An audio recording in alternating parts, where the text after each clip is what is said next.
Isidore Okwandia, bonjour. Bonjour. Les 9e Jeux de la francophonie ont vécu à Kinshasa, oui, en République démocratique du Congo. Ces Jeux qui ont connu alors l'implication et le soutien, l'implication personnelle et le soutien du chef de l'État Félix Antoine Tshisekedi Tshilombo. Quel bilan brièvement tirez-vous de ces Jeux? Avant de tirer le bilan, je voudrais d'abord faire remarquer une chose. Le président de la République a pris ses fonctions en janvier 2019. 4 mois après, lorsque le Nouveau-Brunswick a renoncé à organiser la 9e édition, il a directement accepté d'organiser cet événement parce qu'il a vu loin et il a eu raison. Parce que le choix qu'il a fait en ce moment-là s'est avéré par la suite que ça rentrait dans la politique diplomatique qu'il a voulu impulser durant son mandat.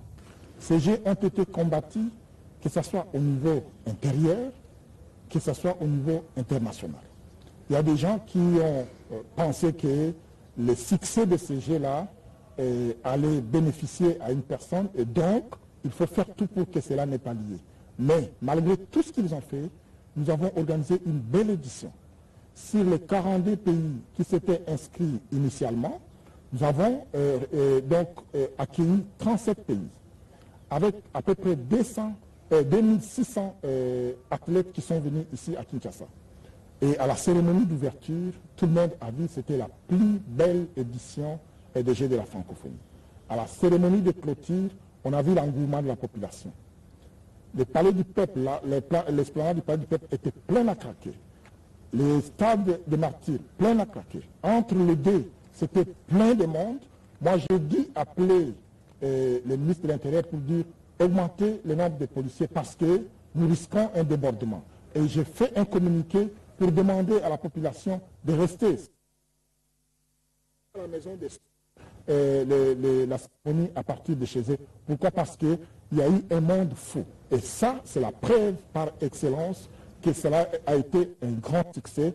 Et surtout que tout cela s'est passé sans qu'il y ait un incident.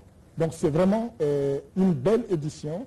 Et ça, je dis aussi que si nous avons réussi à organiser cette belle édition, c'est parce qu'il y a eu l'implication personnelle du chef de l'État. Moi, quand il m'a confié ce mandat, j'ai vu en lui la volonté de réussir cet événement.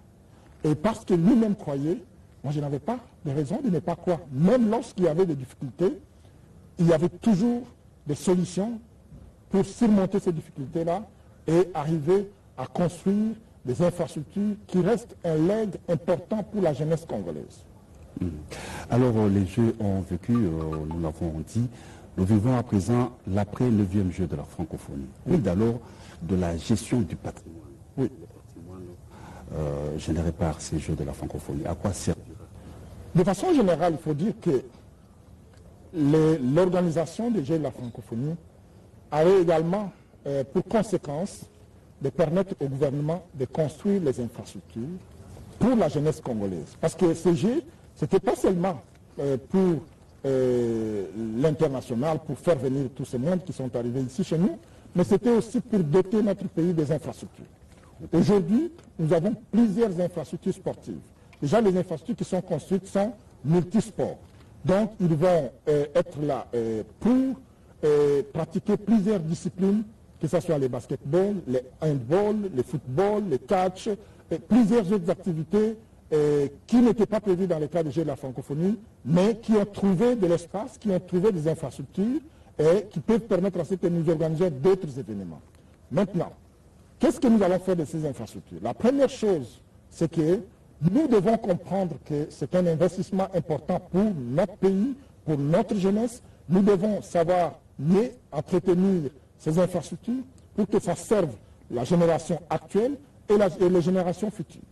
Et pour cela, il faut un bon entretien. Et cet entretien passe par une bonne gestion de ces infrastructures, y compris le village qui a été construit là. Ce sont des infrastructures qui vont servir le pays et qui vont faire en sorte que nous pouvons demain organiser plusieurs autres activités sportives, plusieurs autres compétitions continentales et nous n'aurons plus besoin de construire ni pour l'hébergement, ni pour les activités sportives. Donc tout ça, ce sont des infrastructures importantes pour le pays, pour le développement du pays. Mais en plus de ça, moi ce qui m'a impressionné pendant la construction, parce que moi j'y allais presque chaque semaine pour suivre l'évolution, mais le nombre d'ouvriers que j'ai trouvés sur les chantiers, c'était vraiment, je voyais que non seulement on construit, mais on a réglé aussi en partie un problème de chômage de notre jeunesse.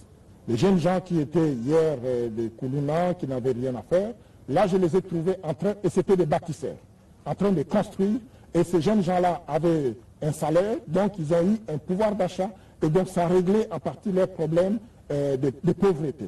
Donc ça, on ne le dit jamais assez, mais c'est aussi une des conséquences. Parce que ces jeunes gens-là, pour ceux qui étaient intelligents, ils ont fait peut-être des économies, ils vont peut-être se lancer dans un petit commerce, et ça sera l'aide que la francophonie a apportée pour ces personnes-là.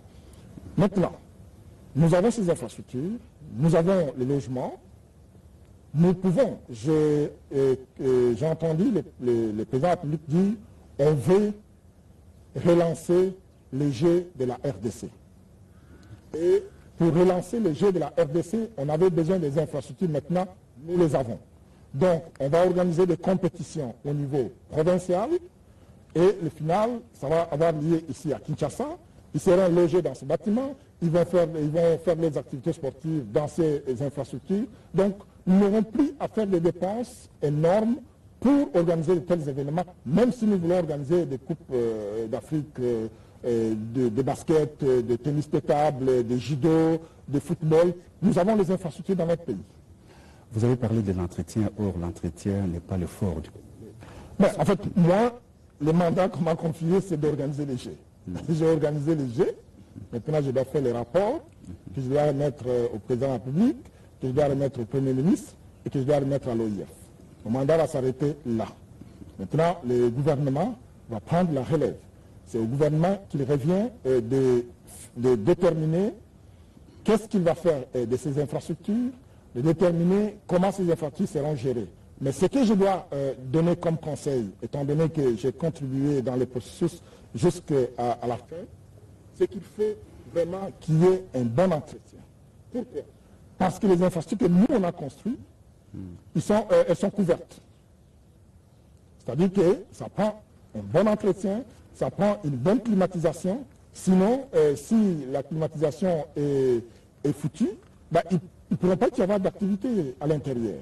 C'est pour ça que ça nécessitera vraiment beaucoup d'entretien pour qu'elles puissent garder ces infrastructures intactes, pour que les systèmes de climatisation fonctionnent normalement, pour permettre à ce que les athlètes puissent s'entraîner dans les meilleures conditions possibles. Donc c'est vraiment ça, sur ce point-là, le conseil que je donnerai, c'est qu'il faut vraiment veiller à ce que ceux qui auront la charge de gérer ces infrastructures puissent vraiment mieux les entretenir. Vous avez épinglé l'emploi. Combien d'emplois ont été générés par les Jeux de la francophonie? Je vous assure, c'est des centaines. On apprend par-ci, par-là. Sur les réseaux sociaux des plaintes. Il y a des gens qui se plaignent. Il y a l'argent qui aurait été mal géré. C'est très bien, justement. Non, en fait, il n'y a pas question de l'argent qui a été mal géré. Ce qu'il y a, c'est que nous, dans l'organisation des Jeux de la francophonie, nous avons signé plusieurs contrats avec plusieurs prestataires qui nous ont offert les services, que ce soit pour la construction des infrastructures, que ce soit pour la gestion, que ce soit pour l'achat de matériel. Tous ces entrepreneurs ont été payés soit 70%, soit 80%, soit 90%, et à la fin des Jeux, après avoir évalué le travail de chacun des prestataires, on devait payer la différence.